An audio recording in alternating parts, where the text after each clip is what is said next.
Bienvenue à Chronique en Rose. Ici, nous célébrons la force, la résilience et le courage des femmes. Chaque épisode est un voyage dans l'univers de la santé féminine.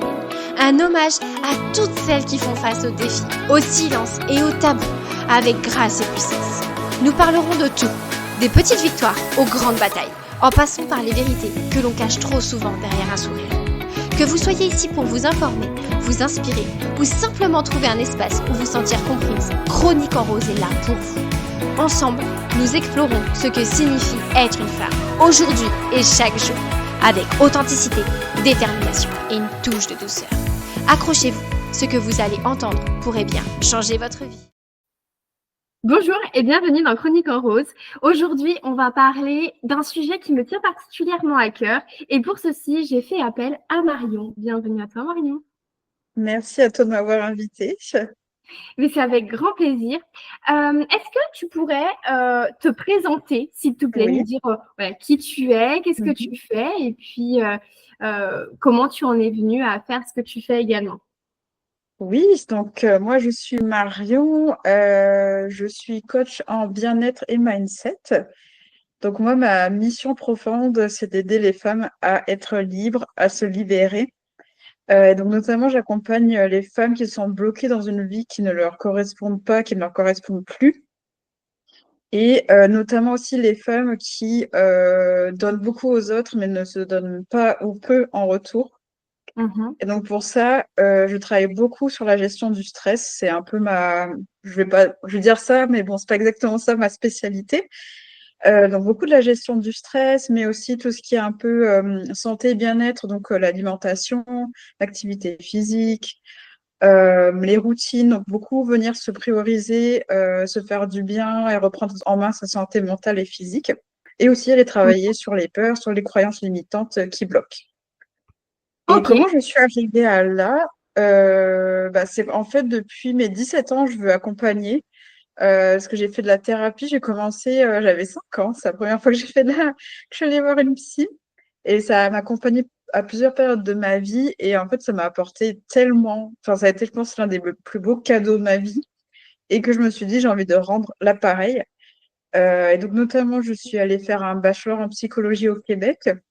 Et au retour en France, je me suis formée en gestion du stress, en régulation du système nerveux et aussi en alimentation. Et voilà, là, ça fait très peu de temps que je me suis lancée à mon compte. eh ben, félicitations à toi de t'être lancée, de t'être Merci. écoutée. On sait que l'entrepreneuriat, c'est une belle aventure, mais en même temps qui peut parfois être fait de montagnes russes. Donc, bravo à toi de enfin t'être lancée. Merci. Bah, aujourd'hui, voilà, on va parler un peu du stress, de la douleur. Mhm. Et on sait que ce sont deux choses qui sont quand même universelles, hein. Tout le monde peut ressentir du stress, tout le monde peut ressentir de la Ouais. douleur. Mais selon toi, pourquoi il est important de gérer efficacement et surtout pour les femmes? Pourquoi? Alors déjà, c'est que on est quand même dans une société qui va vite, on est dans une société qui demande beaucoup. Et en fait, le stress, biologiquement, il marche de la même façon que depuis que l'homme est sur la Terre. Ça n'a pas changé, mais par contre, notre environnement a changé. Et en fait, il y a un espèce de gros décalage, on va dire ça comme ça, entre les deux, et qui des fois ne fonctionne pas. Et donc, d'aller travailler sur sa gestion du stress, c'est pour mieux vivre au quotidien, mieux vivre ce quotidien qui peut être très demandant. Donc, c'est pour avoir un meilleur confort mental, mais aussi physique, puisque les deux sont liés.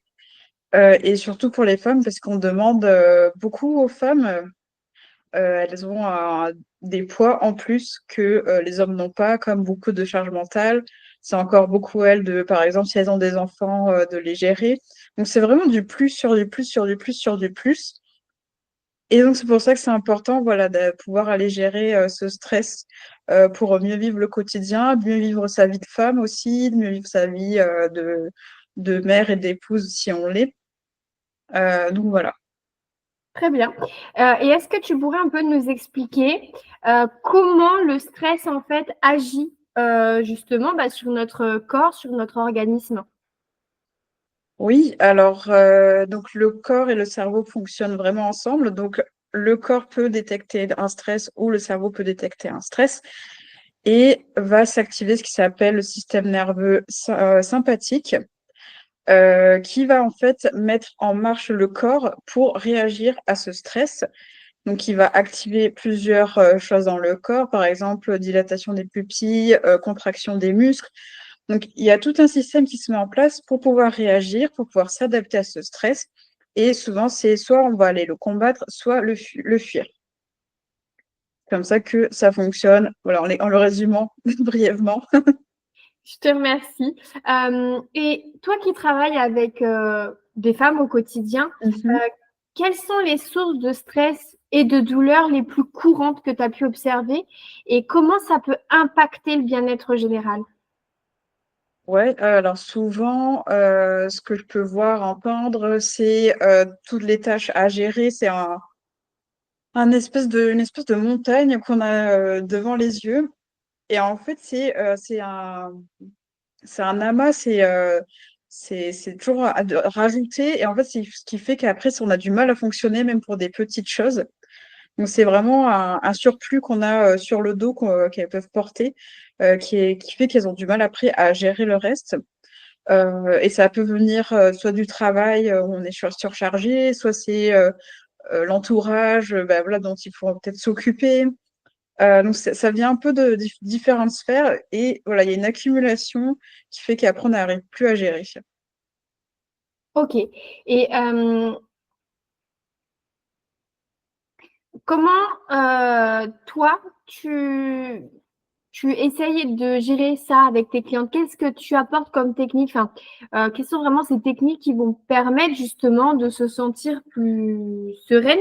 Que Mhm, voilà, j'entends très bien ce que tu dis, ça me parle beaucoup, hein. En tant que mhm. maman, quand on a 36 000 choses à gérer dans la journée, on se dit, ok, déjà, est-ce que tout va tenir dans notre journée? Il nous faudrait des journées de 36 heures à la place des journées de 24 heures. Donc, est-ce que tu pourrais voilà, nous dire tes techniques préférées pour gérer le stress, la douleur, que tu peux recommander toi à tes clientes? Alors déjà, quelque chose d'important, c'est d'aller remettre le stress à sa place et le voir plus comme il est plutôt que l'image dont on s'en fait. Donc là, ce que je peux proposer comme petit exercice, et tu peux le faire si tu le souhaites, alors ça va être un exercice d'imagination, de visualisation. Donc on peut ou non fermer les yeux. Et donc là, si je dis, OK, le stress, comment on se l'imagine, comment vous l'imaginez? Est-ce que vous avez des couleurs en particulier? Est-ce que ça a une forme en particulier? Des sons? Est-ce qu'il y a un environnement autour? Voilà, à quoi ça ressemble le stress pour vous? Ok. Je ne sais pas si tu veux partager, Ah oui, toi. oui, avec plaisir. Alors pour moi, le stress, c'est un gros brouillard noir et qui crie en Mhm. fait. Il crie vraiment à plein poumon. Ouais, ok. Donc c'est quand même un petit peu pesant. Enfin, ça donne du mal à peut-être à voir de l'autre côté. C'est un brouillard. Totalement. Il est Ouais, tout épais. ok. Alors c'est souvent ça. Hein. Souvent c'est un peu un truc un peu noir, un peu lourd. Voilà, souvent très négatif. Et donc là, si je viens dire, bah, en fait, le stress, à la toute base, c'est là pour nous garder en sécurité. Notamment, bah, depuis que l'homme est né, à la base, il y avait faut avoir beaucoup d'animaux sauvages, faut avoir à un moment des tribus rivales. Donc, c'était vraiment pour aider à se garder en sécurité, pour alerter, réagir. Mais aussi, le stress, c'est là pour nous aider à nous adapter à de nouvelles situations, à nous mobiliser. C'est aussi là pour nous motiver. Par exemple, quand on doit monter en scène, on a du stress, mais ça nous donne un petit boost, quoi, d'y aller. Donc c'est ça, en fait, le stress à la base. Et si on n'avait pas de stress, eh ben, on serait en danger. Pour, par exemple, alors nous, ça va pas nous arriver, mais si on se balade dans la savane et qu'on tombe face à un lion affamé, si on n'avait pas de stress, mais on ferait rien. Alors peut-être qu'on irait le caresser, peut-être qu'on se dirait, ah, je vais aller le caresser, c'est beau, c'est mignon. Voilà, et bah, très sûrement, on finirait en dîner. Alors que là, avec le stress, eh ben, alors soit bon, combattre un lion affamé, bon, je sais pas qui voudrait le faire, mais je pense qu'on irait plutôt sur la deuxième option de fuite. Et le stress, il nous sert à ça, il va nous mobiliser notre corps, nous donner l'énergie de partir vite, de courir. Donc ça, ce que je veux dire, ça c'est le stress à la base. Et donc là, si on refait l'exercice, donc de fermer les yeux et de s'imaginer, ok, le stress, comment tu le visualises? Comment est-ce qu'on le visualise maintenant que j'ai dit ça? C'est plus léger, en effet. Je me dis Ouais, que c'est moins lourd, c'est moins pesant. Euh, ouais. il prend moins de place, du coup, dans Mhm, mon esprit. Et mhm, j'arrive, du coup, à me dire, OK, est-ce qu'on pourrait faire de la route ensemble et plutôt que de se ouais. confronter, être plutôt des Mhm. alliés? Ouais, mais voilà, on vient le remettre un peu plus à sa place. Alors, c'est sûr qu'aujourd'hui, c'est différent de avant, mais voilà, le stress, c'est en soi un allié. Et après, évidemment, quand ça prend des mesures disproportionnées, comme malheureusement ça arrive beaucoup, c'est là que ça devient un handicap et c'est là que la gestion du stress entre en jeu. C'est pour aller remettre le stress à sa place comme un allié de sauvegarde, de sécurité, de motivation, d'adaptation. Et donc, moi, comment je vais aider? En premier, c'est d'aller réguler le système nerveux. Donc, c'est d'aller rééquilibrer entre le passage de calme à stress, qui est une plus grande flexibilité, qui est un gros déséquilibre, qu'il y ait un peu plus de place équilibrée entre le moment l'état de calme et l'état de stress. Donc, pour moi, les premiers outils que je donne et que, alors, ça dépend de l'état de la femme, mais si on est vraiment dérégulé, si on vit du stress chronique, de l'angoisse, de l'anxiété, ça va être faire ça toutes les heures, allez, toutes les 2 heures, mais je dirais plutôt toutes les heures, ce serait bien. En premier, on peut faire dans l'ordre qu'on souhaite, c'est de prendre un moment, de s'arrêter 5 minutes. Et c'est d'aller shaker, j'ai plus le mot français, d'aller secouer, voilà. Secouer ses membres, secouer les bras, secouer les jambes. On peut se lever, on peut se secouer.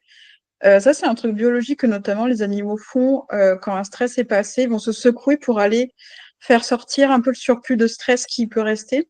Nous, c'est pareil, parce que le stress, c'est aussi une énergie.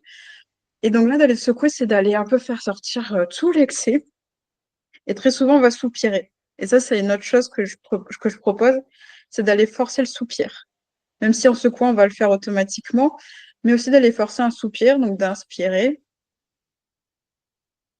Voilà, on fait tout sortir. Et ça envoie un message au cerveau de tout va bien. Et aussi, tout va bien, le stress est passé, le danger est passé. Et ce que j'aime bien dire, c'est que souvent dans les films ou les séries, les héros, les héroïnes, ils soupirent une fois que le monstre est passé, on les voit faire. Mais voilà, en fait, donc c'est ça l'image. Aussi, quelque chose qui peut être fait, c'est de s'étirer. C'est voilà, de se prendre un moment, se dire, ah ok, c'est où que je suis un peu tendue. Ah, dans le dos, bah pourquoi? Ah bah là, j'ai envie de m'étirer en tendant les bras. On va le savoir naturellement ce qui est bon de faire. Et ça aussi, ça va envoyer un message au cerveau qu'on va étirer le muscle. Et donc, ça va envoyer comme quoi, voilà, je me détends, les muscles sont détendus. Donc là, le cerveau, on peut aussi relaxer. Donc, c'est beaucoup envoyer le message au cerveau de tout va bien, je suis en sécurité. Et aussi, ce qu'on peut faire, c'est prendre 2, 3 respirations conscientes. Parce que souvent, quand on est stressé, on va aller un peu bloquer, on va un peu forcer la respiration. Et là, c'est de vraiment bien gonfler les poumons et de ressortir. Donc, c'est ça, à peu près tous les heures, 2 heures, s'étirer, soupirer, secouer. Et je crois qu'il y en a un autre. Alors, respirer, secouer. De quoi? J'allais dire la respiration consciente. Ouais, c'est ça. Donc, respirer, soupirer, se secouer et s'étirer. Donc, ça, c'est un peu le starter pack quand on est très stressé pour aller réguler le système nerveux et voilà, de faire ça quand même assez souvent dans la journée. Et moi, j'aime beaucoup utiliser la méthode de l'étirement. Parce que Ouais. c'est vrai que, par exemple, je travaille beaucoup assise, par exemple. Et Mhm. parfois, quand on est dans notre travail, hein, et je pense à toutes les femmes qui travaillent et qui font qu'un seul mouvement, qui sont à un seul poste ou qui sont assises ou qui sont debout, hein, on va vite accumuler en fait des choses parce qu'il y a des choses qui Mhm. vont nous passer à travers l'esprit. On ne va pas forcément en tenir compte, mais à un moment dans la journée, on va se sentir lourd. Enfin, je ne sais pas Mhm. toi, hein, mais moi, je vais me sentir lourde, je ne vais pas me sentir bien. Et en fait, juste le seul fait de, comme tu dis, prendre une pause, de juste s'étirer, ça permet en fait de faire bouger le corps et comme tu disais, Oui, c'est de l'énergie et plus ton corps bouge et plus l'énergie circule et donc elle a plus de exact. facilité hein, du coup à s'évacuer. Donc voilà, c'était juste mon retour d'expérience sur la Non, mais technique. t'as raison. Et souvent, quand on travaille, inconsciemment, on va aller remonter les épaules, on va se crisper. Et en fait, ça envoie un message au cerveau que, il y a un stress, qu'il y a potentiellement un danger, parce que quand on est stressé, notre cerveau va aller contracter nos muscles pour qu'on puisse, par exemple, courir. Et donc, nous, quand on va se contracter, ça envoie un message au cerveau, ah, il y a un danger, attention, il faut se préparer. Et donc, d'aller s'étirer, c'est relaxer et dire, c'est bon, tout va bien, on peut se relâcher, on peut se calmer. Donc, en fait, l'étirement, ça paraît très bête, mais c'est très puissant. Moi, ça fait partie maintenant de ma routine du matin. Et quand je suis bien stressée, je le remets le soir. Là, je le remets beaucoup le soir et souvent d'aller étirer beaucoup les hanches aussi, notamment chez les femmes. Alors peut-être le faire doucement, d'aller tester parce que des fois il peut y avoir des traumas qui sont logés dedans et on n'est peut-être pas forcément prête à aller étirer. Des fois ça peut sortir, on n'est peut-être pas prête. Mais pourquoi pas tester? Mais je trouve que aller étirer les hanches, c'est très puissant et moi, ça fait une différence dans mon sommeil notamment. Bah, merci pour cette technique en plus.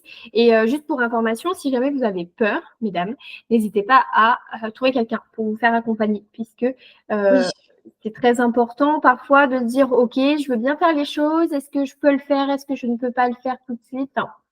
N'hésitez pas à vous faire accompagner. Et puis, Mario est là pour ça. Donc, je vous conseille, si vous avez besoin, d'aller papoter avec elle et de voir avec elle ce qui est possible de faire. ah oui, avec plaisir, vraiment d'échanger. L'alimentation, elle joue un Mhm. rôle clé hein, dans la Ouais. gestion du stress, de la douleur, puis dans pas mal de choses. Hein, on a pu le voir Mhm. durant ce mois. Mais du coup, est-ce que toi, tu pourrais nous parler de l'importance de la Ouais. nutrition justement dans le processus de stress et de douleur? Mhm. Quel aliment, habitude alimentaire, Ouais. aide particulièrement justement à réduire ces symptômes? Oui. Alors l'alimentation, ça peut aider dans la gestion du stress.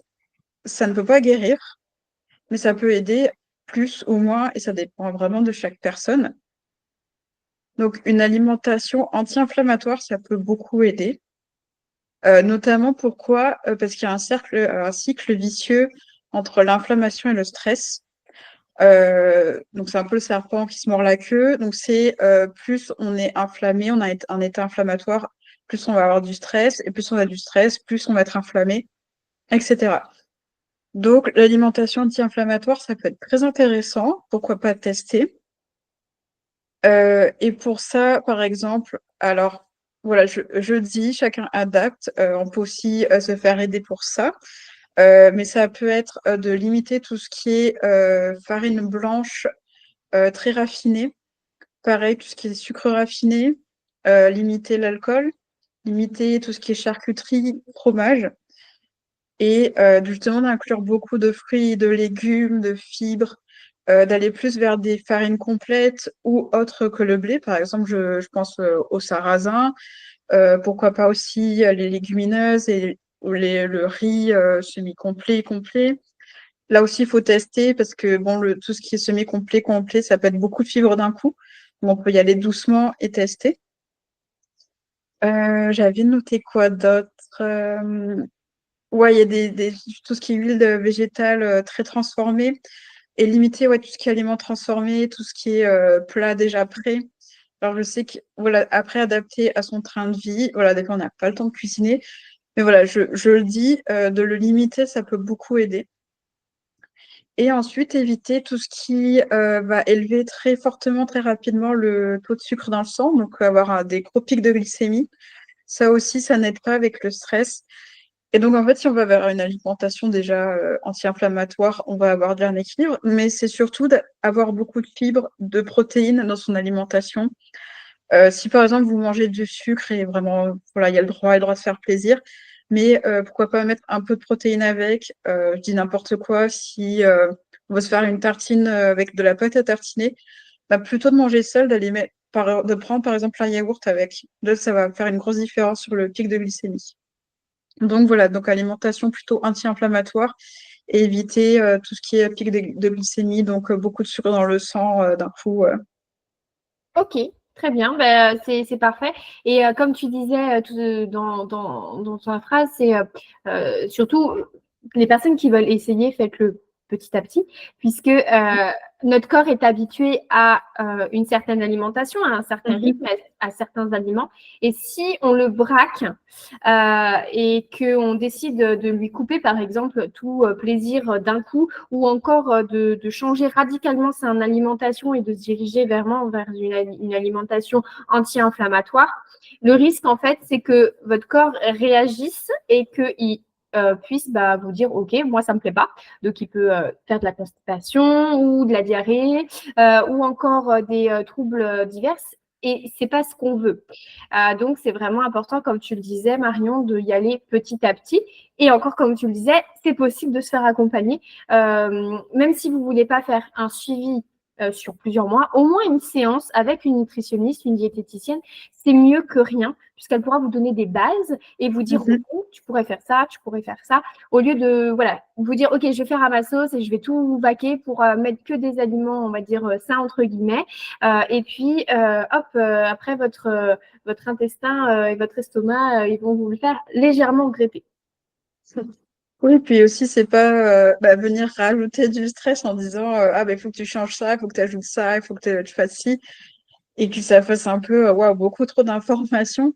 Donc, c'est oui, bien d'y aller petit à petit. Après, il y a des gens aussi qui fonctionnent de passer de tout au rien, et c'est OK aussi. Donc, faire selon vraiment comment on fonctionne, et voilà, sans se prendre la tête.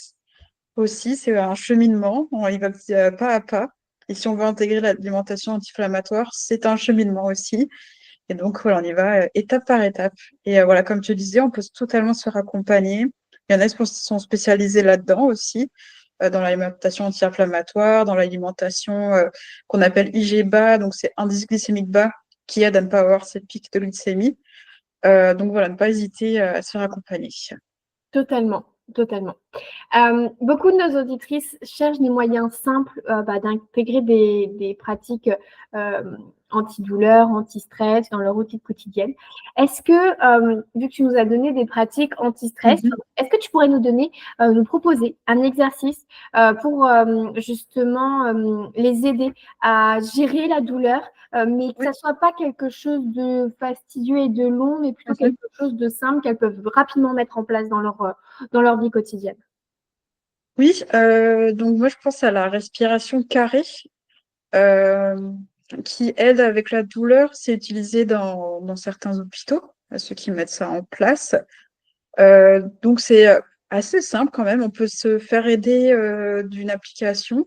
Moi, voilà, je vais nommer Petit Bambou par exemple, qui est assez connu. On peut tout à fait, il a la respiration carrée. Donc on peut s'aider de ça. Donc en fait, on va aller inspirer. Alors si je ne me trompe pas, c'est sur 5 secondes. Inspirer sur 5 secondes, retenir sa respiration sur 5 secondes, expirer sur 5 secondes en allant mince, comment on dit ça? Dénouer ses abdos, voilà, les relâcher. Et ensuite, on va aller retenir sa respiration pendant 5 secondes. Donc, on peut faire 4 ou 5 secondes, l'un ou l'autre, mais toujours le même nombre de secondes sur l'inspire, sur la rétention d'air, sur l'expire et sur poumon vide. Et en fait, ce qui est intéressant dans cette respiration et pourquoi ça aide contre la douleur, c'est que quand on a les poumons vides pendant ces 4-5 secondes, en fait, le cerveau, pour lui, c'est pas normal de pas avoir d'air. Et c'est presque un peu de, oula, là, il y a un danger vital. Et donc, en fait, il va aller couper beaucoup de circuits pour se mettre en mode survie, on va dire ça comme ça. Et à ce moment-là, il va aller couper notamment les liens de douleur dans le corps. Et c'est là où ça va aider. Alors, on peut faire ça de environ 1 à 3 minutes. Alors, ce qui est recommandé, c'est plus quand on a vraiment des douleurs chroniques, vraiment toute la journée, voilà, où c'est très compliqué, c'est de faire ça toutes les heures. Donc, à tester, voilà, à adapter à son mode de vie, si on le peut, pourquoi pas. Et après, quand ça va beaucoup mieux, on peut le tenir 3 fois par jour et on peut mettre de la cohérence cardiaque aussi. On peut le lier derrière si on le souhaite. Ok, très bien. Bah, déjà, merci beaucoup pour cette technique. Et j'ai déjà testé la respiration en carré suite à des douleurs, alors non chroniques, hein, mais Ouais. suite à des douleurs. Et c'est vrai que ça permet, en fait, je l'ai senti dans mon corps où Ouais. mon attention n'était plus du tout portée sur la douleur, mais elle Mhm. était portée sur justement ma respiration. Et du coup, Oui. ça m'a permis, ou du moins, ça a permis à mon cerveau de se dire, euh, OK, en fait, tout va bien. La douleur, elle est gérée. Maintenant, je me focalise Mhm. sur autre chose, ce sont tes poumons. Moi, je le ressens beaucoup au niveau de mes poumons puisque je suis Ouais. une ancienne fumeuse. Donc, j'ai Ok. encore parfois quelques soucis au niveau de la quand on retient, quand on retient notre respiration, mais qu'on n'a plus d'air dans nos poumons. C'est à ce D'accord. moment-là Poumon vide. voilà, quand je suis en poumon vide, c'est là le plus dur pour moi. Mais du coup, ça me permet, voilà, ça permet en fait à mon corps, et c'est ce que j'ai remarqué pour moi, hein, je parle que en mon nom, mais de porter attention sur autre chose. Et du coup, Exact. moi, c'est comme si elle était un peu oubliée, mais en arrière-plan, quoi. Et c'est comme si Ouais. elle est là, mais en fait, elle est plus vraiment là. Mhm. Bah, tout à fait, comme tu dis, justement, tu as ton attention sur autre chose qui est la respiration. C'est quelque chose aussi que tu maîtrises. Tu as vraiment la maîtrise sur combien de temps tu inspires, combien de temps tu retiens, tu expires. Et voilà, biologiquement, il y a ce truc de à poumon vide, le circuit de la douleur, il est coupé ou très grandement coupé. Et plus on va faire cette respiration, et plus en fait ça va ouvrir et grandir la fenêtre de non-douleur, ou en tout cas douleur diminuée. Et ça peut aider, oui, soit tout ce qui est douleur chronique, fibromyalgie, mais aussi pourquoi pas dans les douleurs de règles, les migraines, enfin voilà, tout type de douleur en fait. Eh bien, merci beaucoup pour cette technique, Marion. En tant que coach en mindset, comment toi tu travailles sur le mental pour aider les femmes justement à changer leur relation au stress et à la douleur? Puisque voilà, comme tu disais tout à l'heure, on peut avoir du stress chronique, ce qui peut être très Ouais. handicapant. On peut aussi avoir de la douleur chronique, mais on peut aussi avoir une relation à ces deux choses qui peuvent être Oui. pas top. On peut vraiment, comme on disait en début, hein, quand on a fait le petit exercice, que ce soit en résistance totale et où bah, plus on va résister, plus ça va persister. Et du coup, comment toi tu travailles justement sur ce mental pour vraiment aider dans cette relation? Alors, il y a plusieurs choses. La première, c'est en fait d'aller travailler sur l'identité qu'on a avec ce stress ou cette douleur. Et des fois, en fait, c'est compliqué parce que ça peut être présent depuis longtemps. Et en fait, ça a forgé quelque part une identité de, on va dire par exemple, ah oui, moi je suis stressée, je suis une personne stressée, ou je suis une personne qui a de la douleur, c'est comme ça, moi j'ai toujours de la douleur. Et donc, ça, d'aller travailler, ok, c'est quoi ton identité? D'aller voir, ok, si tu n'avais plus cette partie de toi, comment tu te verrais, comment tu t'imagines. Et des fois, ça peut être assez confrontant. Et aussi d'aller voir qu'est-ce que ça t'apporte positivement, ce stress? Qu'est-ce que ça t'apporte, cette douleur? Et je veux dire n'importe quoi, mais pour certaines, ça peut être, j'ai de la tension. J'ai la tension que peut-être je n'aurais pas si je n'avais pas ce stress ou cette douleur. Donc, ça d'aller beaucoup travailler le positif parce que souvent, ça peut ramener à un état un peu de victime et que des fois, inconsciemment, on peut aller chercher. Et donc, voilà, ça peut être confrontant, mais c'est des choses d'aller voir. Et des fois, c'est un peu dans le piquant que ça peut ouvrir beaucoup de choses. Alors, évidemment, on y va en douceur, hein, mais voilà, d'être confronté, ça peut révéler beaucoup de choses. Je vois très bien parce que voilà, on a beau avoir du stress, on a beau avoir des douleurs, nous ne sommes pas le stress et la douleur. Et j'aime beaucoup, un jour, j'ai entendu, quand on parle justement de nos émotions, on dit je suis en colère. Et au lieu de dire Oui. je suis en colère, plutôt dire je ressens de la colère, puisque ça nous Hmm. permet en fait d'avoir ces deux entités, nous et Oui, la colère. Et nous ne sommes pas la colère n'est pas nous, mais on ressent oui. quelque chose. Et je trouve que c'était très bien dit dans ta façon en fait de dire voilà d'aller travailler l'identité, puisque en effet parfois ça vient tellement de loin, ce stress ou cette douleur, qu'on a l'impression qu'on est la douleur ou le stress, Mhm. et du coup en fait on ne forme plus qu'un. Et Oui, du coup voilà, il y a des choses qui vont se mettre en place, comme tu disais, hein, ce rôle de victime, si je suis plus, mais alors qui je suis, etc. Je exact. pense que c'était super intéressant ta façon de l'exprimer. Oui, et puis ça peut être pour tout, hein. On parle du stress, mais ça peut être pour plein de choses. Et aussi, ça peut être intéressant d'aller voir le lien avec la famille, en fait.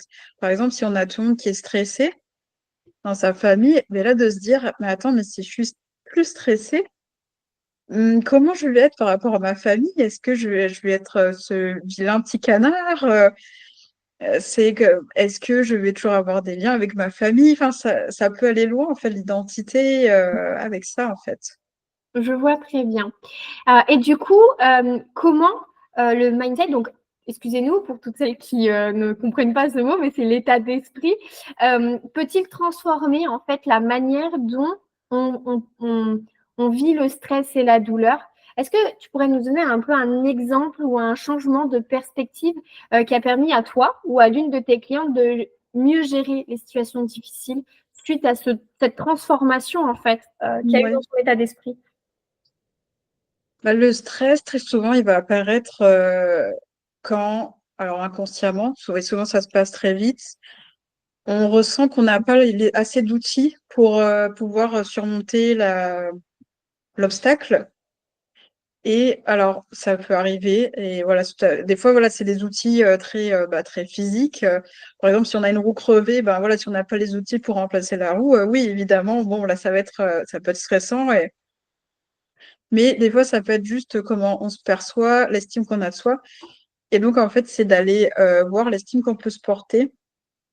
Parce que souvent, les gens qui peuvent être très stressés, c'est peut-être qu'ils se disent ce sont des incapables ou qui sont bons à rien ou bonnes à rien. Et c'est d'aller voir justement, c'est quoi les croyances qu'on a sur soi. Est-ce que vraiment tu es si bonne à rien que ça? Enfin, moi, je crois pas qu'on soit bonne à rien. Je pense qu'on peut être bon et bonne dans beaucoup de choses, dans plus que ce qu'on croit. Et donc, en fait, c'est d'aller voir les croyances qu'on a sur nous, les croyances limitantes, que aussi, on peut aller mettre des croyances sur l'extérieur. Là, j'avoue que j'ai pas d'exemple concret qui vient, mais ça marchera jamais. Ah, mais attends, cette nouvelle idée, non, ça marchera pas. Donc voilà, c'est d'aller voir en fait ces croyances limitantes, qu'est-ce qu'on peut penser, et d'aller voir aussi est-ce qu'elles nous appartiennent. Par exemple, je vais revenir, bon, c'est sur le fait, bah, je me sens bonne à rien. Est-ce que c'est vraiment toi qui le penses, ou est-ce que toute ta vie, on t'a dit que tu étais bonne à rien? Ou est-ce que tu as vu, par exemple, ta mère dire qu'elle-même était bonne à rien? Donc tu te dis, bah, comme moi, je suis sa fille, je viens notamment d'elle, mais moi aussi, je suis bonne à rien. Voilà, c'est d'aller voir ses croyances et d'où elles viennent, est-ce qu'elles t'appartiennent ou pas, est-ce que tu les as entendues? Voilà. Totalement. Je suis totalement d'accord avec toi, et c'est vrai que on minimise l'impact que les croyances limitantes, alors les croyances en général, hein, peuvent Mhm. avoir sur notre confiance en nous, sur notre estime de nous, sur notre passage à l'action, sur la réalisation de nos objectifs. Et comme tu disais, c'est pas forcément, ça vient peut-être pas de nous, et ça vient aussi peut-être de notre lignée de femmes, ça faut pas l'oublier, Mhm. de notre lignée familiale. Parfois, voilà, c'est parce que nos parents et nos grands-parents étaient comme ça, donc je ne veux pas voilà, trahir, machin.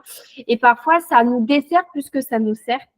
Donc, aller travailler dessus, c'est quelque chose, je pense, qui est très important, surtout quand voilà, on peut ressentir du stress et de la douleur chronique ou de la douleur toute simple, parce que c'est quelque chose qui peut aussi être familial, comme tu le disais, et parfois se dire, enfin, prendre conscience que, en fait, ça ne nous appartient pas à la base et que c'est Mhm. juste quelque chose qui nous a été transmis, peut avoir un impact tellement puissant sur le reste, en fait, sur le reste et sur cette libération aussi du stress et de la douleur, parce qu'on peut se dire, en fait, puisque ça ne nous appartient pas, et ben, on en a conscience. Et du coup, quand les schémas qui sont en temps normal répétitifs vont revenir, on va dire, OK, attends, en fait, ça m'appartient pas. Donc, tranquille, quoi. Je vais juste laisser passer et on ressent bah, beaucoup moins de pression, de lourdeur. Mhm.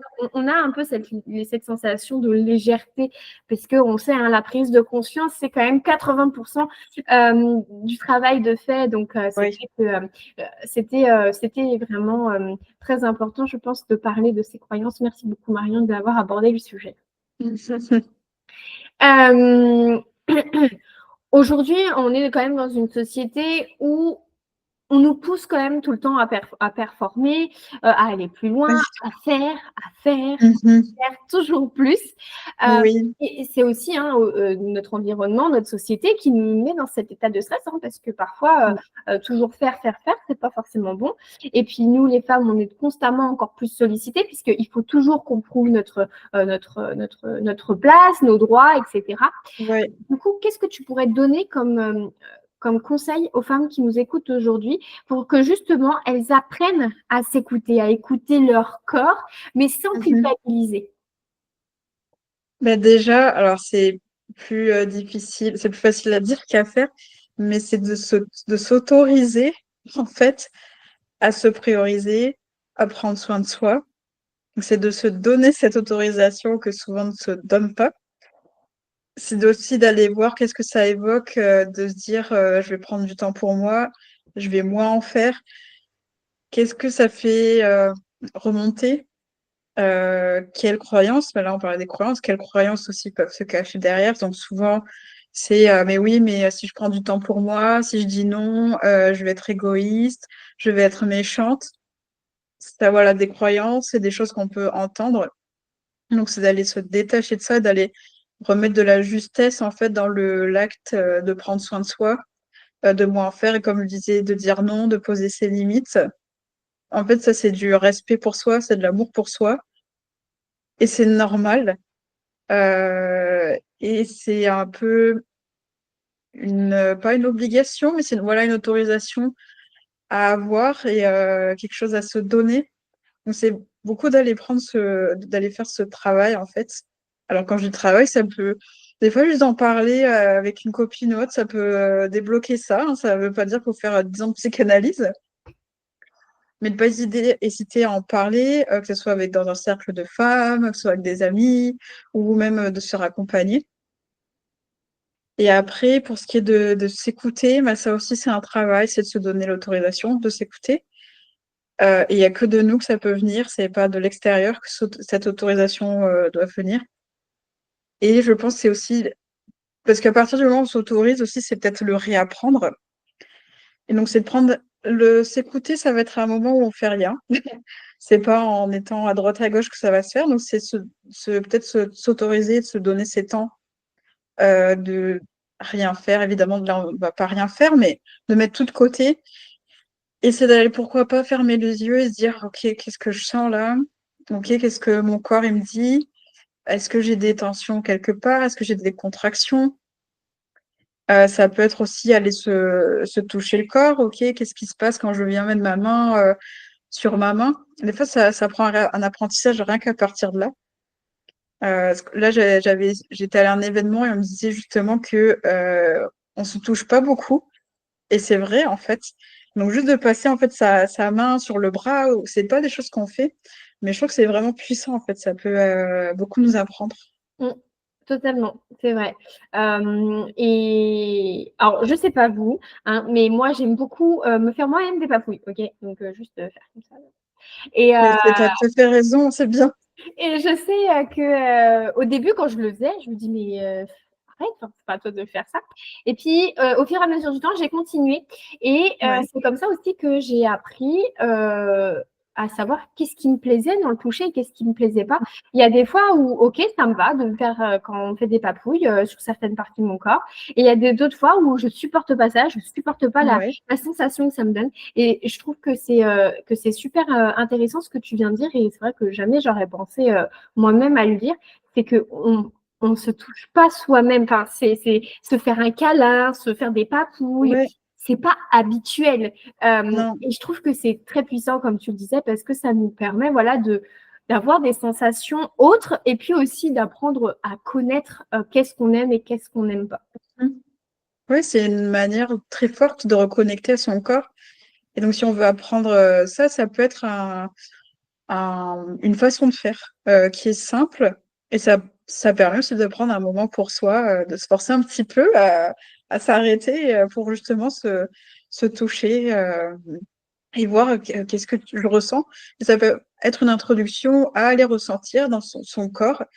Moi, c'est quelque chose d'un peu inné, là, très rapidement, je vais sentir qu'est-ce qui se passe dans mon corps, mais d'autres, voilà, il faut peut-être passer par une autre voie pour qu'après, ça se fasse sans avoir à se toucher, mais à juste à fermer les yeux et dire, ah, ben là, ok, ouais, je ressens ça à cet endroit. Totalement, totalement. On a différents sens et ces différents sens, ils sont là, c'est fait pour être utilisés. Oui.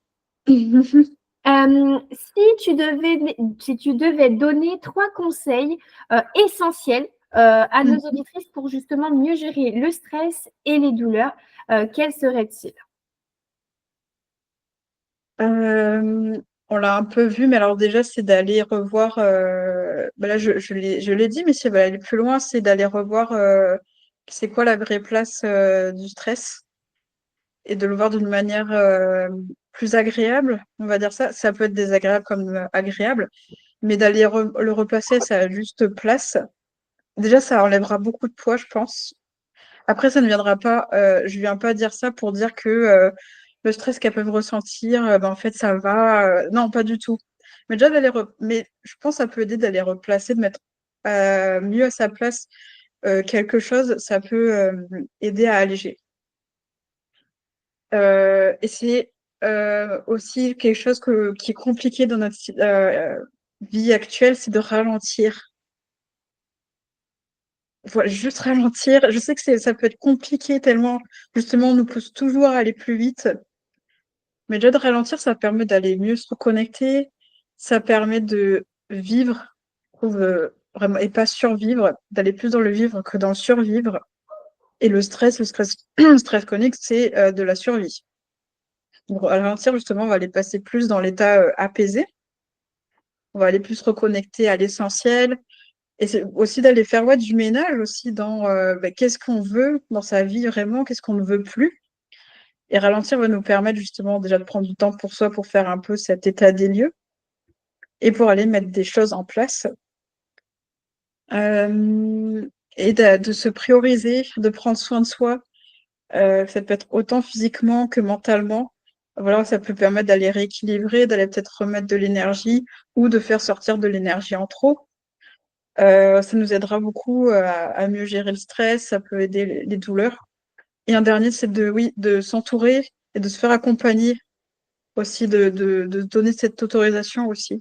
Mm. Totalement. L'accompagnement peut être très, très transformateur quand on trouve la personne qui voilà, peut nous accompagner, puisque oui, il est essentiel d'avoir un feeling avec la personne qui nous accompagne. On peut très bien dire, excusez-moi, mais en fait, je ne ressens pas ce feeling et j'ai pas l'impression qu'on pourra vraiment bien travailler. C'est aussi à nous, en tant qu'accompagnants, hein, de se dire, ok, là, c'est pas pour moi, donc je change de personne. Et T'as pour raison de le finir, dire.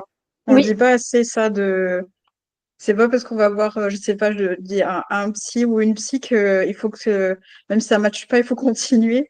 Euh, alors c'est sûr que c'est un coup de tester, mais malgré tout, c'est quand même bien de mettre ses limites et voilà, il faut que le feeling passe pour vraiment se laisser aller, pour que vraiment il y ait les bénéfices et que ce soit agréable aussi de travailler sur soi ou se raccompagner. Donc tu as vraiment raison de le dire, on ne le dit vraiment pas assez. Et c'est vrai que c'est aussi aux accompagnants et accompagnantes de laisser un peu la porte ouverte, de dire, bah voilà, si jamais ça fonctionne pas, c'est pas grave. Enfin, je peux vous recommander peut-être à quelqu'un d'autre. C'est aussi peut-être à nous aussi de faire plus ce travail-là, de pas mettre de pression. Totalement. Et ça, c'est totalement vrai. Et c'est moi, j'ai eu deux psys, deux Mhm. femmes. Et autant la première, c'était un peu compliqué. Je Ouais, n'ai pas forcément l'impression d'être avec quelqu'un qui était là pour moi. Et ok. autant la deuxième, au bout de 2 séances, en fait, je le savais que c'était elle Mhm. et que ça serait personne d'autre, du moins pour le moment. Au Ouais. moment là où je suis actuellement dans ma vie, Mhm. je sais que voilà, c'est elle, puisque oui, il faut aussi se dire qu'on a le droit de choisir, mais on a le droit de se dire, OK, après tant de séances, tant de mois, tant d'années, euh, on évolue, on change, on bouge, et se dire, OK, j'ai toujours besoin d'accompagnant, mais Mhm. là où j'en suis maintenant, je n'ai plus besoin de cette personne. Ce n'est plus elle. Je ressens que c'est plus elle, qu'il faut quelqu'un d'autre. Donc, en effet, je trouve que c'est très important et que, comme tu dis, hein, c'est pas assez dit. C'est pas parce qu'on va avoir une personne que forcément, ça sera cette personne-là. Et il faut savoir aussi s'écouter. Et puis, ne pas avoir peur de dire, OK, en fait, je suis désolée, mais je me sens pas à l'aise, j'ai pas Mhm. l'impression que le feeling se crée, je préfère aller voir quelqu'un d'autre. La personne qui est en face, ses réactions, c'est ses réactions, ne vous inquiétez pas, et en principe, c'est un professionnel de santé. Voilà, comme tu disais, hein, normalement, ils sont aussi formés pour justement laisser cette porte ouverte et donc leur permettre de les faire partir. Mais c'est aussi à nous de se dire, OK, c'est pas parce que je vais changer que forcément on va m'en vouloir.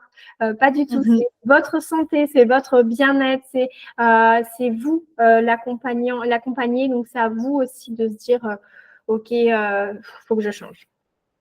Oui, puis aussi les accompagnants, les accompagnantes, les spécialistes, enfin, ils veulent aussi travailler pour que ça fonctionne pour l'autre. Donc, si l'autre, bah, si justement ça fait pas écho, enfin, c'est comme travailler, je sais pas, contre un mur.